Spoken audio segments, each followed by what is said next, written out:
You're probably thinking that this video is just like every other video telling you to, hey, go read some books, go meditate, just so you can reach your goals.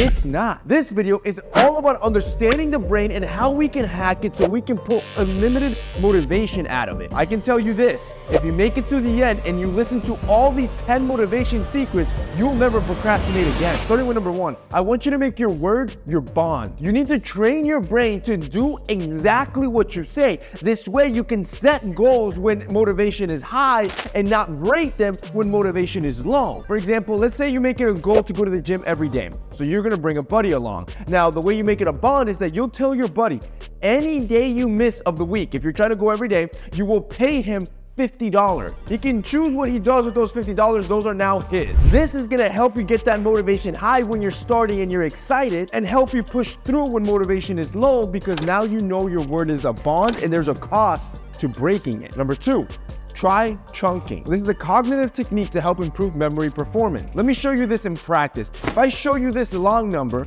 and then I take it off the screen, can you recall it back to me?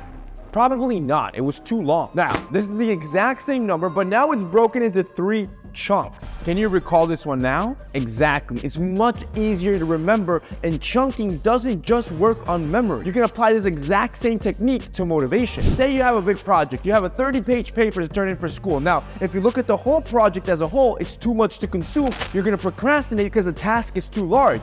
But if you chunk it, say you set a goal to do 3 pages a day, you can have it done in under 2 weeks, and 3 pages is much more manageable than 30 pages. Number 3, the Seinfeld Method. This was created by legendary comedian Jerry Seinfeld. To do this, you're gonna wanna get a big calendar. You can get them off Amazon for around $10, and you wanna put it in an area of your space that's prominent, that you know you're gonna have to see every single day. Then go out and set your goal. It could be anything. It could be posting a piece of content every day. It could be going to the gym every day. Whatever your goal is, every day that you complete that task for the day, I want you to go to that big calendar, and with a big red marker, I want you to X out that day. After a few days, you're gonna start building a chain. Just keep going at it, and that chain will grow longer. What's interesting is that your mind's OCD is gonna kick in, and you're gonna like seeing the chain grow and be motivated to continue to build out the chain. Your only job now is to not break the chain. That's just the first 3, and they're great because you can implement them now to become accountable. I still have 7 more tips for unlimited motivation you've probably never heard of. These next 3 will change how your brain works. Starting with number 4.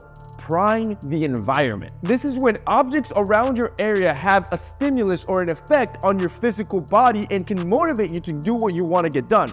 This was proven in a study. Participants were playing the ultimate game, and in this game, they opted to keep more of the money because when they were in a room where specific items like a leather briefcase, a fountain pen, and a leather folio were placed in that room, participants were more competitive because they were in a business mindset because those items were around them, versus participants that were in a neutral room. These business-related items prime the room to turn the participants more competitive. Use that exact same technique for motivation. Say you want to set a goal of going to the gym every single morning. I want you to go to sleep with your workout clothes, not your pajamas, and put your workout shoes right by the bed. These items will stimulate your mind and motivate you to get the job done. Number 5, set realistic goals. This means that you're going to set something that you can actually achieve in the foreseeable future. A good breakdown to remember is the acronym SMART. That means every goal you do wants to follow this filter.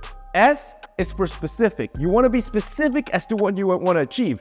M is for measurable. You need to set some sort of target that you can see that you've actually hit. A is for achievable. Achievable means that this is something within your grasp. R is for realistic, right? You can't set a goal of becoming a billionaire in the next year. You want to set something that's realistic. And finally, T is time.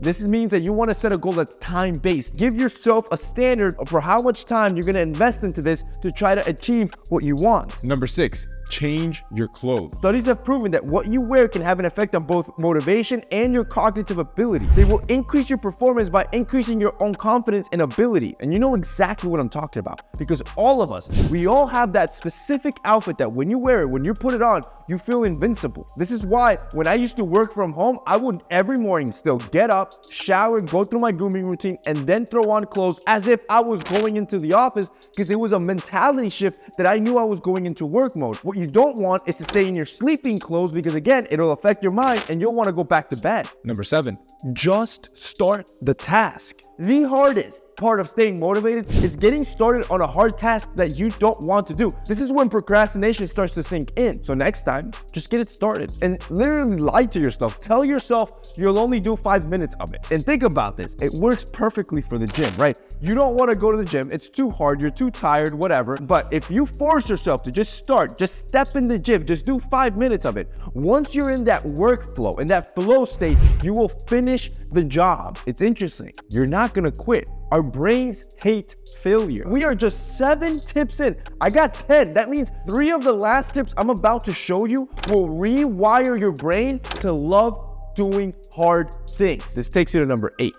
Tell someone about it. Social pressure is one of the strongest driving forces in nature. Telling close friends or even a group of coworkers makes your goal real. You no longer can keep it in hiding and procrastinating doing those hard things. You are now forced to face those hard things head on, and you won't stop because you will hold motivation from that social pressure that now everyone knows your goal. Number 9. I want you to visualize it. Too many of you just have a weak, faint, hazy thought of exactly where you want to be, but don't have a clear vision of it. Research from the University of Virginia has found that if you can visualize your future, doesn't matter how distant it can be, it becomes highly motivating. So I want you to visualize your goals. I want you to sit down and write out exactly where you want to be and what you want out of life. What do you want your wife to look like? How does she look physically? How do you want your family to look like? What is the life that you want? Where do you want to live? I want you to get specific down to make and model of the vehicle you want to drive. Then I want you to put those top 3 things that you truly want out of life on a post-it note, on something that you can see every day when you get up. For me, I have it on my computer. On the corner of my computer, I have a post-it note of everything that I want. And finally, number 10, I want you to reward yourself. Extensive research has proven that positive reinforcement is one of the best tools for motivation and conditioning. This means that if you want to condition your brain to like doing hard things and getting through it, you want to reward it every time you get a hard task done.